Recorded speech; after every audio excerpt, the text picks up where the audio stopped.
मेरा नाम कृष्ण मोहन शुक्ला है। गांव तो मेरा यही है, रहता हूँ लुधियाना में।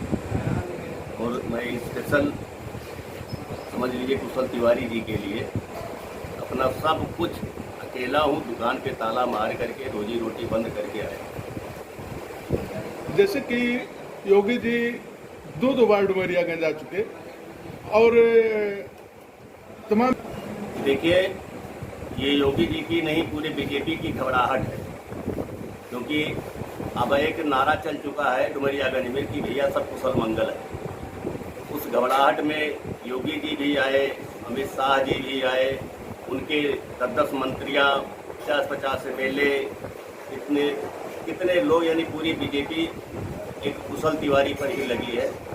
जो कि कुशल तिवारी सब पर भारी, उसका कारण है तो जमीनी स्तर के नेता हैं और जमीन से जुड़े।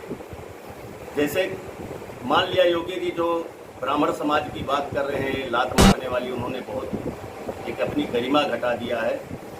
उनको सोचना चाहिए कि 3% से वो मुख्यमंत्री नहीं बने हैं, जबकि योगी जी पे सरेआम हमेशा विपक्ष ने लांछन इस बात को लगाया है और साबित भी हुआ है कि ठाकुरवाद करते हैं, जो ऐसा नहीं करना चाहिए। जो राम के वंशज क्षत्रिय हैं वो ब्राह्मण का सबसे बड़ा सम्मान करते हैं, लेकिन उन्होंने अपनी गरिमा को घटा करके जो शब्द उन्होंने कहा, ऐसा नहीं कहना चाहिए। समय बलवान होता है, इंसान नहीं बलवान होता। वो सांसद थे तब पार्लियामेंट में फुफकार छोड़ करके रो रहे। उस समय हम लोग बहुत दुखी हुए और योगी जी का हमने साथ दिया। मेरा पूरा परिवार बीजेपी का था और जब ये चुनाव हुआ तो लोगों ने बीजेपी का सपोर्ट किया, इसलिए कि चलो एक योगी है, एक संत के नाम पर उनको काफी लोग हिंदुओं ने सपोर्ट किया, जिसका वो नाजायज फायदा उठा रहे हैं। उनको जात पात पे नहीं, राजा का धर्म होता है कि प्रजा का रक्षा करे, धर्म की रक्षा करे। इनके पास कोई मुद्दा नहीं है, ये केवल राम को धर्म बना करके, राम को राजनीति में ला करके राजनीति करते, जबकि राम तो रोम रोम में बसने वाले हैं। घट व्यापत राम, राम तो सबके हैं। इसका मतलब ये नहीं कि हम समाजवादी में हैं तो हम राम भक्त नहीं या हम अपने धर्म को नहीं मानते। पर कुशल तिवारी गांधीवादी, गांधी जी ने कहा था ईश्वर वल्ला तेरो नाम, सबको सम्मत दे भगवान। परमात्मा एक है, नाम अनेक है। उसको मैं एक ब्राह्मण की हैसियत से नहीं कह रहा हूँ, लेकिन ये सभी जो है सभी जानते हैं कि ईश्वर का जो निरंकार है, सारे धर्म निरंकार को ही मानते हैं। तो ये कहे हुए निरंकार ये कहे, नाम उनके अनेक है। लेकिन इन्होंने धर्म को हथियार बना करके ये अभी तक जनता को बेवकूफ़ बनाते रहे। आज जो ये गठबंधन है, गठबंधन ने जैसे राहुल गांधी जी ने ऐलान किया कि हम 8500 रुपया हर घर की महिला को देंगे, साल का 1 लाख रुपया हुआ। 5 किलो अनाज के बदले में हम 10 किलो अनाज देंगे। जो किसानों का कर्ज है या एजुकेशन लोन है वो सारा माफ करेंगे। ऐसे अनेक तरह की सुविधाओं से जो नवाजा गया है, इससे बीजेपी में काफ़ी बौखलाहट है। और ये बीजेपी को पता है कि कुशल तिवारी ये चुनाव जीत रहे हैं और कुशल तिवारी एक बार इस चुनाव को जीत गए तो फिर किसी का पैर नहीं लगेगा। उसका कारण यह है कि वो जनता का सम्मान करते हैं। बलरामपुर से उन्होंने चुनाव लड़ा था, आप पता कर सकते हैं, आप मीडिया के लोग हैं, हर जगह घूमते हैं, कि उन्होंने आज तक अपना बलरामपुर नहीं छोड़ा। अगर किसी ने शादी फंक्शन किसी भी काम में बुलाया होगा तो आए होंगे, और अगर किसी को उनको ये पता लग गया होगा कि हमारे किसी कार्यकर्ता या उस क्षेत्र में किसी के ऐसा कोई बुजुर्ग स्वर्गवास हो गया तो वहाँ पे पहुँचे। इसी करके वो जमीनी स्तर पे काम जुटे हुए हैं।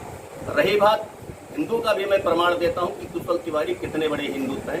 पंडित हरिशंकर तिवारी जब हैं तब से, क्योंकि मैं उसके पहले नहीं जानता हूँ, बाबा के ज़माने से मैं आता जाता हूँ, वहाँ से काफ़ी जुड़ा हूँ। 250-300 गाय भैंस मिला करके उनके पास। लेकिन मैं आपके मीडिया के माध्यम से चैलेंज दे रहा हूँ कि कोई एक आदमी आ जाए और कह दे कि उनके यहाँ से दूध दही घी बेचा गया हो। वो सब जो भी जनता आती है उनके हाथे में उनको लस्सी पिलाते हैं, उसके बाद जो बढ़ता है वो वितरण कर दिया जाता है। रजिस्टर लगे हैं, काफ़ी लोग आके दूध ले जाते हैं। और बाबा जी का यही उद्देश्य था कि मेरे न रहने के बाद कुशल तुम्हारी जिम्मेदारी है गौ सेवा करना। और बहुत कठिनाइयाँ आई। योगी आदित्यनाथ क्या योगी आदित्यनाथ क्या, इनके पहले जब वो मुख्यमंत्री थे वीर बहादुर सिंह, तो सारी दुनिया जानती है कि उन्होंने हाथा से पंगा लिया, यहाँ तक कि बहुत कुछ अन्याय किया, इनकाउंटर ऑर्डर कर दिया। कमलापत त्रिपाठी मरण अवसर पर बैठे, इंदिरा जी ने बुलाया, इनको इस्तीफा देना पड़ा यहाँ से, फिर वो केंद्र में गए। तो बाबा जी को विश्वास था कि गौ सेवा सबसे बड़ा सेवा है, और जो हमारे दरवाजे पर आता है वो जनता हमारे लिए भगवान है। तो जनता को उन्होंने भगवान मान करके हमेशा सबसे पहले तो लस्सी का वितरण किए, उसके बाद में उसका काम पूछे। रही बात विकास की, वो संत कबीर नगर से 2 बार सांसद रहे। विकास में, सड़कों बनवाने में, सरजू का पुल हो, धनकटा से लेकर के, उनका विरोधी हमेशा चिल्लाता था कि मेरे जानने से पहले कुशल तिवारी बजट ले आए।